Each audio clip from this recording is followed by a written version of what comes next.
30 and Chicago's Morning Answer continues next on AM 560, The Answer.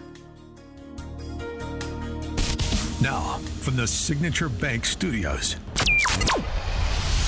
this is Chicago's Morning Answer with Dan Proft and Amy Jacobson on AM 560, The Answer.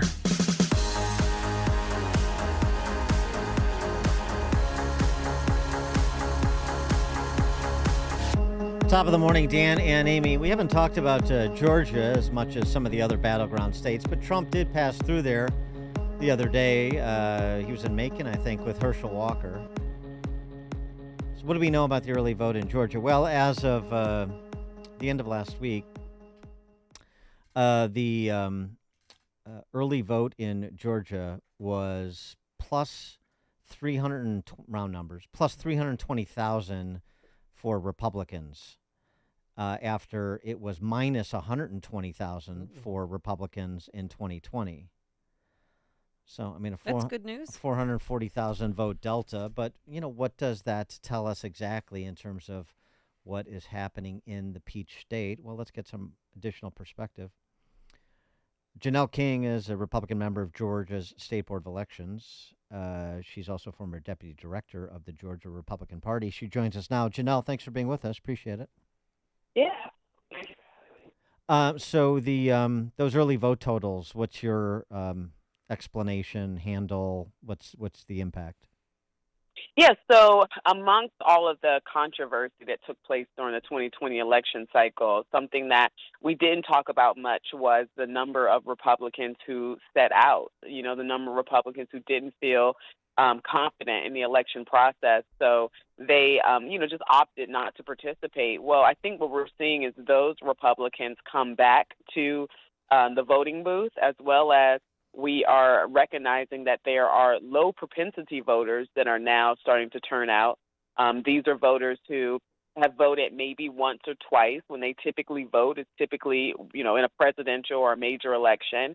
But when they don't vote, they don't vote. And so our job as Republicans, not as an election board member, but just as Republicans, the goal was to get those voters to become activated and to turn out and vote. And I think we're seeing a combination of the two of those strategies working together. Well, the Trump campaign put out a memo yesterday, their data guy, looking at rural versus urban and the female turnout in particular. Urban turnout down 153,000 compared to 2020. Female turnout in Georgia down 47,000 as compared to 2020. And rural turnout is up 172,000 compared to this point in 2020. I mean, those have to be pretty encouraging numbers too, don't they? Yeah, absolutely. Because we typically do see more Republican voters coming out of the rural area. I think what it also shows is that there's something that's going wrong with the messaging on the left. And for me, as a Black woman, so I feel like I'm a minority in so many ways. I'm a millennial, I'm a Black woman, and I'm a woman. So when I look at all the grand picture and I listen to the messaging that's coming from the left, none of that messaging will resonate with me, even if I take off my Republican glasses and just kind of listen to it for what it is. Pushing the whole abortion thing, well, that's not going to resonate, particularly with Black women, in the way they want it to, because Black women are typically more conservative when it comes to that. And not to mention, this whole, telling Black men what they should do versus allowing them to have their choice as every other man in the world and the country. That's also a problem that I've seen with this messaging. And then there's this concept that if you are a minority, that you need to stick with the minority. And I don't understand that, because that's not, for one, that does not push diversity at all. It creates the very thing they claim to be fighting against, which is segregation. But at the same time, it's also forming and creating this level of suppression. And I feel like the left is always talking about voter suppression, but what I see as voter suppression is you telling me how to vote. And so at one point, as a Black person, I couldn't vote. Now that I can, you're now telling me what I should do. So that's just more suppression. So when you have that type of messaging going towards particularly minority communities that are here in Georgia, that's where that makes up most of our urban voters, then I do see where the problem lies and why they are struggling with the voter apathy problem, Now, because they're not motivating anyone to vote.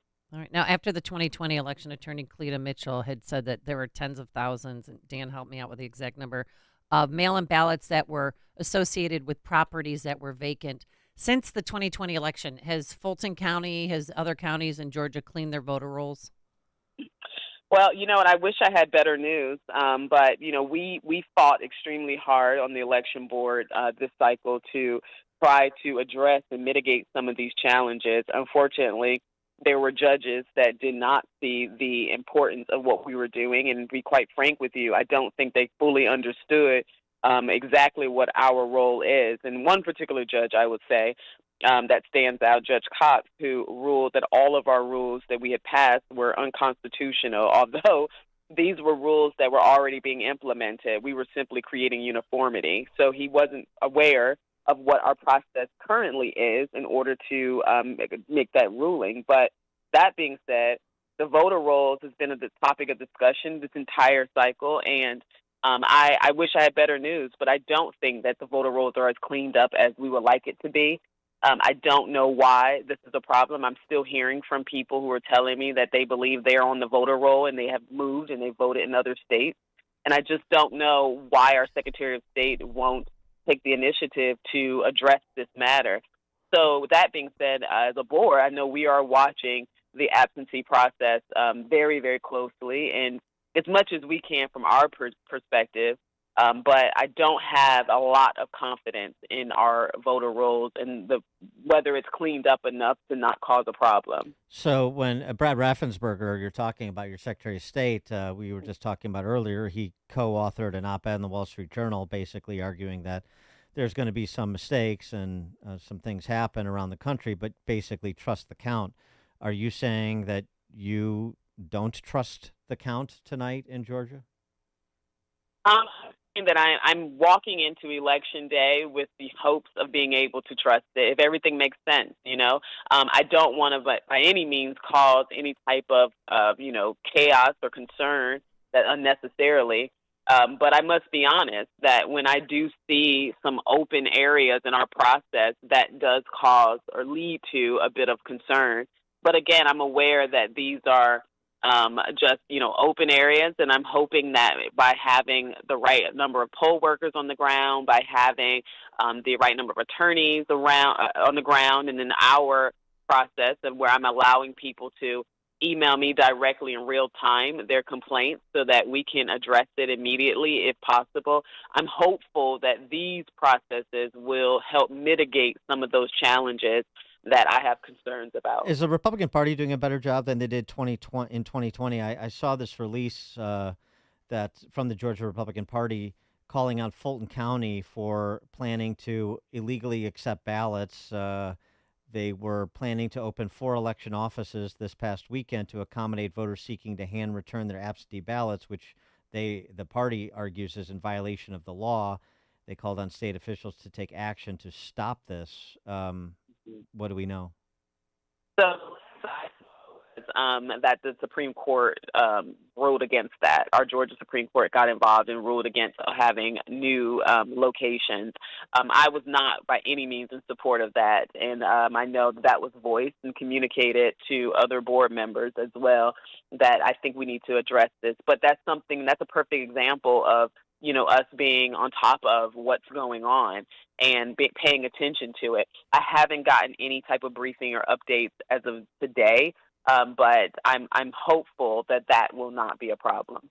So what's your confidence level as it pertains to Trump's chances tonight? You know what? I feel like it's literally one of those things where it's a bit of a toss-up. The reason why I say that is because although I do see what's happening here in Georgia, this has to happen in several other states as well in order for there to be any type of win on our side. And I absolutely believe that Georgia is trending in the right direction. But I've been on the ground and I've seen both sides of the coin. I've been in areas that are predominantly, where Kamala supporters are in Atlanta, and I've also than in areas where it's mostly Republican. And the momentum doesn't feel different, unfortunately. I mean, it feels like both sides are activated. However, what I did notice is that the drive to the polls is so much greater on the Democrat side, which tells me that there is some type of internal polling they're getting or something that they're looking at that's telling them that they're not doing as well. So I think as long as every single Republican, every single American who understands that this election cannot be about anything other than economics, I think as long as those type of voters go out and vote, I think that the Republican Party would be okay. Janelle King, Republican member of Georgia's State Election Board, former deputy director of the Georgia GOP. Janelle, thanks for joining us. Appreciate it. Absolutely. Anytime. Thank you. And she joined us on our turnkey.pro answer line. The stories you need to know to start your day. This is Chicago's Morning Answer on AM 560. The Answer. As a business owner, do you have a strategy for exiting your business? Most business owners don't. Studies done by the Exit Planning Institute show 75% of business owners who don't have an exit plan are dissatisfied with their exit, and 80% of businesses put to market never sell. Total Clarity Wealth Management understands the hesitation to discuss exiting. Will customers leave? Will competitors take advantage? Will key employees leave? That's why they offer confidential planning. Contact Anne-Marie at Total Clarity Wealth Management. Discover what the financial foundation should be to pursue an exit that is satisfying. At some point, you are going to leave your business. Will it be on your terms? Total Clarity can show you the way to financial readiness and keep you on track. Anne-Marie is a certified exit planning advisor. Visit TotalClarityBusiness.com. That's TotalClarityBusiness.com. Securities offered through LPL Financial, member FINRA SIPC. Investment advice offered through Total Clarity Wealth Management, Inc., a registered investment advisor and separate entity from LPL Financial. All right, are you waking up with achy joints again? Maybe it's arthritis. Maybe it's pain due to an injury, pain in your joints. We're talking about your knees, your elbows, your hip, your back. And guess